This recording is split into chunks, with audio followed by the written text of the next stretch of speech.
समाज विभिन्नता से भरा हुआ है, उसका कारण है प्रकृति की भिन्नता। प्रकृति की भिन्नता से ही उसकी समानता है, उसका न्याय है। समय, काल, परिस्थिति, दूरी, परिस्थिति आदि के कारण असमान होना। प्रत्येक वस्तु, प्राणी या मनुष्य कभी भी एक परिस्थिति में एक समान नहीं हो सकते।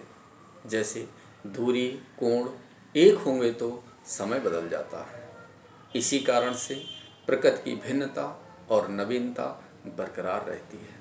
इसीलिए प्रत्येक व्यक्ति की मौलिकता और कार्य असमानता है। प्रत्येक का स्वभाव अलग है, प्रत्येक का अस्तित्व अलग है।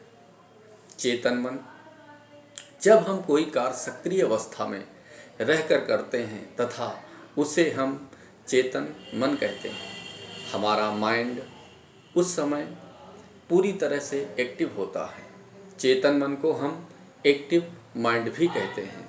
जब हम कोई कार्य को पहली बार सीखते या करने की कोशिश करते हैं तो उस समय हमारा मन पूरी तरह चेतन अवस्था में होता है या पूरी तरह से एक्टिव होता है। हमारा पूरा ध्यान उस कार्य के प्रति हो जाता है। यही चेतन मन है। अवचेतन मन, यह मन का लगभग 90% हिस्सा है जिसके कार्य के बारे में व्यक्ति को जानकारी नहीं रहती। यह मन की स्वस्थ एवं अस्वस्थ प्रक्रिया का प्रभाव डालता है। इसका बोध व्यक्ति को आने वाले सपनों से हो सकता है। अवचेतन मन, जब हम कोई कार्य को बिना डर या झिझक के कर लेते हैं या करते हैं, इसमें किसी प्रकार का कोई दबाव या झिझक नहीं होता है, वही अवचेतन मन होता है। उदाहरण के तौर पर जब आप गाड़ी चलाना सीखते हैं तो बिना डर भय के कोई भी रास्ते में चला लेते हैं। उस समय कोई झिझक नहीं होती है, यही अवचेतन मन है। मनुष्य के अलावा प्रकृति ने पेड़ पौधे, पक्षियों और पदार्थ के गुण धर्म निर्धारित किए हैं। कहने का तात्पर्य है सिखा कर भेजा है।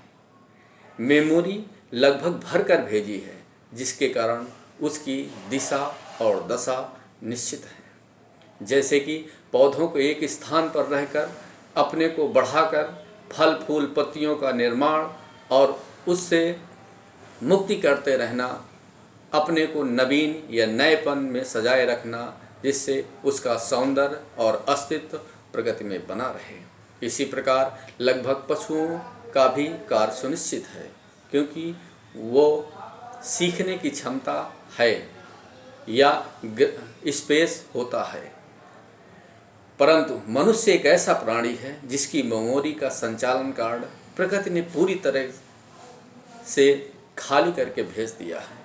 मनुष्य जिस काल परिस्थिति में जीता है या जो घटनाएं उसके जीवन से गुजरती हैं, वही वह अपनी मेमोरी में भरता है, ग्रहण करता है, सीखता है और सुरक्षित करता है।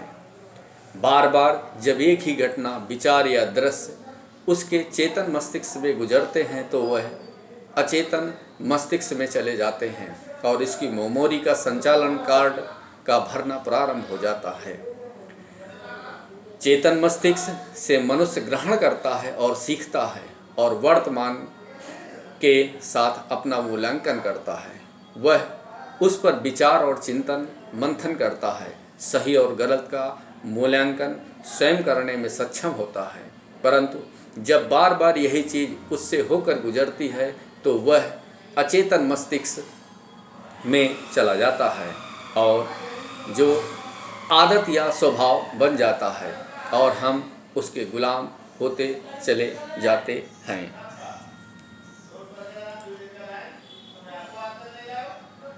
जाते हैं, जिसके कारण हमारा अस्तित्व, हमारा वजूद उसी में दिखाई देता है, जिसकी रक्षा और जिसके पाने या सही सिद्ध करने के लिए हम व्याकुल हो जाते हैं। उसके खो जाने का डर हम सीख जाते हैं। उसी के अनुसार हम अपना मूल्यांकन करते हैं और समाज में इस मूल्यांकन को तलाशते हैं। उसी में हम सही गलत को परिभाषित करते हैं, उसे ही स्वीकार करते हैं अंतः स्वीकृत प्रदान करते हैं व्यक्ति, क्योंकि अगर उसी परिस्थिति में कभी भी रह रहा होता है या उसके सामने किसी भी माध्यम से वह घटना या विचार अभी भी आ रहे होते हैं, तो वह उसे ग्रहण करने या समझने में अपने आप को सहज महसूस करता है और आनंद के साथ उसमें अपना अस्तित्व महसूस करता है, अपनी सुरक्षा महसूस करता है, डर समाप्त करता है और ठेकेदारों द्वारा अपनी दुकानें चलाने के लिए बाजार कुछ ही ज़्यादा गर्म रहता है। उसी समाज और धार्मिक संगठन के लोग उसी विचारधारा को उसके सामने लाते हैं और उसे अपना गुलाम बना लेते हैं, या कहें कि समाज, समूह या संगठन में वह अपने को सुरक्षित महसूस करने लगता है। अचेतन में सुरक्षित विचारधारा के कारण उसी घटनाओं को वह जाने अनजाने तलाशता है। इसी भ्रम में रहना उसकी नियति बन जाती है, जो मानव का और स्वयं का सबसे बड़ा शत्रु है। अपनी दुकान चलाने, राजनीतिक पद प्रतिष्ठा पाने के लिए, संपत्ति के लिए, और मज़े की बात यह है कि उसी का समाज या संगठन ही उसका सबसे बड़ा शोषक है, हक को छीनने वाला है। इसी मानव मानसिकता का ब्रेन वॉश कर, उसकी मानसिकता को गुलाम बनाकर एक भयंकर विनाशकारी खेल खेला जा रहा है। वही हम अपनी सुरक्षा और मोक्ष तक के रास्ते तलाशते रहते हैं। एक वही मात्र जन्नत का रास्ता है और उनकी दुकानें चलती रहती हैं। यह खेल सदियों से चला आ रहा है।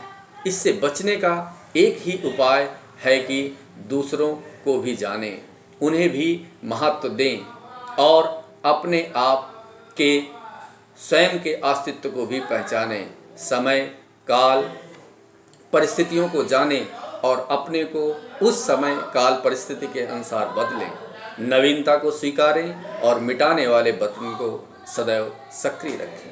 शब्दों को, खेल को पहचानें, इसे साध्य की कसौटी पर मत तौलें। शब्दों को केवल साधन मात्र ही समझें। किसी घटना या विचार को इतना महत्व ना दें कि हम उसी के गुलाम बन जाएं।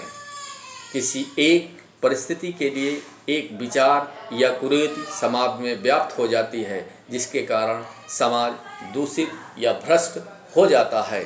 समाज में असमानता का बोलबाला हो जाता है, जिसके निदान के लिए कहीं से एक रास्ता निकलता है, और जो रास्ता निकलता है उस विषय के निदान के लिए उसके कुछ सिद्धांत होते हैं, वही समाज में प्रसारित किया जाता है।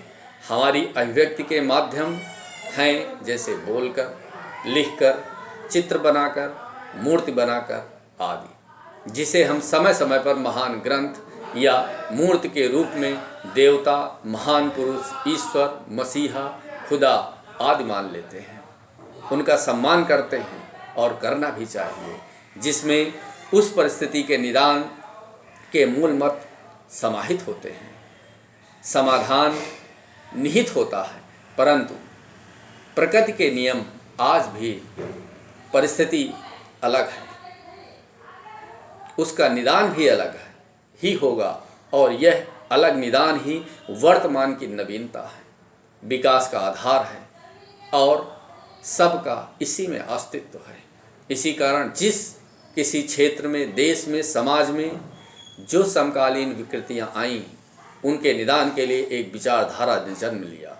वह कुरीति समाप्त हुई। कुरीति के समाप्त होने के साथ साथ विचारधारा भी कुंद होती चली जाती है। फिर एक नई परिस्थिति का जन्म होता है, नए विषय का जन्म होता है, नए सिद्धांत का जन्म होता है, नए देवता का जन्म होता है, नए समाधान का जन्म होता है, प्रकृति की नवीनता का जन्म होता है, प्रकृति की नियति का जन्म होता है। जैसे आज हम कानून बनाकर करते हैं प्रजातंत्र शासन में, लेकिन जब हम एक परिस्थिति में उपजी विचारधारा को आज भी अपने जीवन में अपना लेते हैं बिना सोचे समझे, जिसे समाज के ठेके द्वारा धर्म, संप्रदाय, मजहब, जाति आदि का नाम देकर मोक्ष या जन्नत का रास्ता बताकर सुरक्षा का डर दिखाकर भ्रमित किया जाता है अपनी दुकानें चलाने के लिए, जिसका कारण वह समाज कट्टरता और जड़ता के लिए जिसका कारण वह समाज कट्टरता और जड़ता की ओर चला जाता है, जिसके कारण विनाश सुनिश्चित होता है। शब्द द्वैतवाद पर आधारित है। एक यह दो मुही तलवार है। इसके समझ और प्रयोग ही निश्चित करते हैं कि विकास होगा या विनाश। लेकिन जहाँ शब्द का बाजारीकरण हो जाए, पद प्रतिष्ठा, मान सम्मान, व्यापार, संपत्ति को अकूत अर्जित करने की होड़ लगी हो निहित चंद व्यक्तिगत स्वार्थ के लिए, तो विनाश होना सुनिश्चित है। क्योंकि असुरक्षा की भावना, डर का खौफ पैदा करने के लिए वर्तमान में मिथक या घटनाएं आसानी से मिल जाते हैं। हमारा मस्तिष्क भी चेतन और अचेतन में होता है। जब कोई भी विचार धारा या दृश्य या घटना आदि बार बार हमारे से होकर गुजरती है तो चेतन से अचेतन मस्तिष्क में चली जाती है। वही हमारा स्वभाव बन जाता है, उसके हम आदी हो जाते हैं, उसे ही हम सत्य मान बैठते हैं, उसी को समझने, समझाने और सही सिद्ध करने की कोशिश करते हैं, क्योंकि यह हमारी जड़ प्रकृति बन चुकी होती है, जिसे चेतन मस्तिष्क में लाने में कठिनाई महसूस करते हैं, जिसके कारण हम अद्यतन या अपडेट नहीं हो पाते, गुलाम बनकर रह जाते हैं, जो प्रकृति के विनाश का मार्ग प्रशस्त करता है। हमारी वर्तमान परिस्थितियों की उपयोगिता को सोचने की क्षमता समाप्त हो जाती है और हम पुरानी विचारधाराओं के या आउटडेटेड विचारधारा के गुलाम बन जाते हैं, जिसके कारण समाज को तो अहित होता ही है, परंतु संगठनों और ठेकेदारों की दुकानें खूब चलती हैं। डर पैदा करने का इनका सबसे बड़ा अस्त्र होता है। डर पैदा करना इनकी नियति होती है। हम जड़ हो जाते हैं, चेतना हमारी गुलाम हो जाती है। अपनी चेतना को, अपने अस्तित्व को समझने के बजाय हम संगठनों के अस्तित्व पर अपना अस्तित्व निहित कर लेते हैं, जो बहुत भयावह है। चेतन मस्तिष्क से अचेतन मस्तिष्क को अपडेट करते रहना चाहिए, जिसमें नवीनता बनी रहेगी, जड़ता दूर रहेगी और प्रकृति के साथ तालमेल बना रहेगा। बस यही जीवन है, यही विकास है, यही सभ्यता है, यही प्रकृति है, यही निरंतरता है, यही राग है, यही संगीत है और यही देवता है। धन्यवाद।